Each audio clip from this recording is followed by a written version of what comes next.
Hi, So David. hi, Florence. I'm David Martos for Onda Zero Radio Network in Spain. Thank you very much for being with us today. My first question is: you've been waiting for months to promote this film.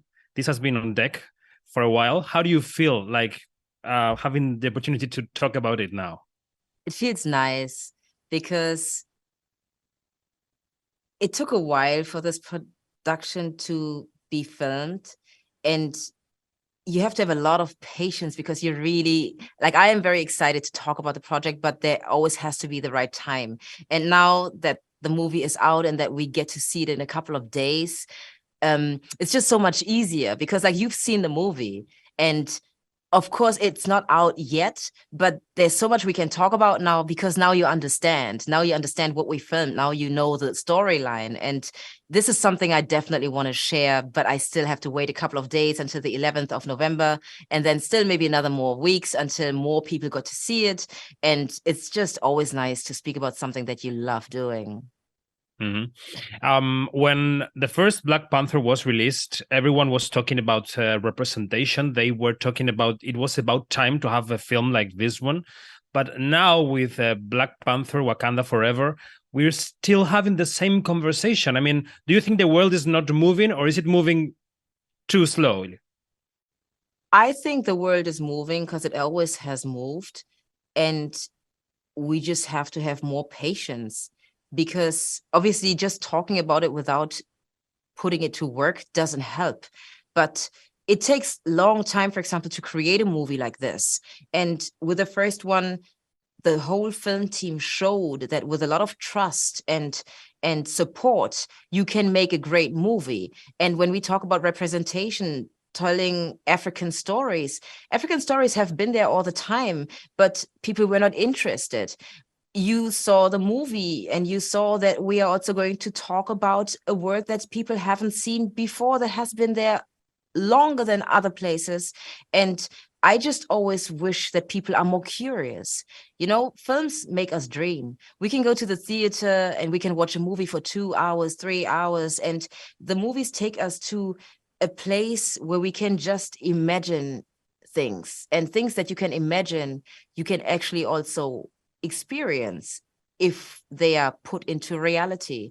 And this is something that I find so nice about Wakanda Forever, that we're again talking about inclusion, we talk about change, we talk about all these things that we need in life anyway. Yeah. I Mhm. know it's a fictional place, but imagine a place how it would have been if there wouldn't have been any colonies, if you would have respected countries the way how they are, if there was a place where, or if everybody would teach people and treat them the same way without making differences between gender, for example. And I think there are a lot of topics that are mentioned in Wakanda Forever where we can think about, like, yeah, we need to change how we go through life in order to maybe have all these successful people around. Mhm. How would you define Ryan as a director on the set? What kind of director is he? He's the kind of director who gives you space, who trusts you, who is extremely respectful. I love working with him because he creates a safe working environment. Like, I am allowed to make mistakes and I am allowed to express what I feel and what I want to do. And that is very similar to what we see from the Wakandan people. You have a voice and you know that you can raise it and you know that people will listen to you. He does. Mhm. I wonder, is there any room for the work of an actor in a huge production like Marvel does? I mean, this is a huge film. There's this tiny space for the collaboration between a director and an actor. Mhm. I think there is, again, I can only speak about this experience, and that's how it Hmm. has been because I am hired to be an actress. I have a lot of work experience, so I know that I can do that. The fact that when somebody asks you, how do you feel about this? You know, when we talk about a new scene before we film it, we have rehearsals, and there's always this conversation before with Ryan.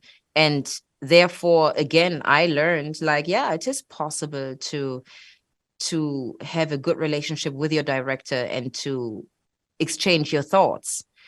But it is true, like you said, sometimes there's not a lot of time. Sometimes there are characters where you can't have a conversation about, like, well, where do I come from, where am I going to?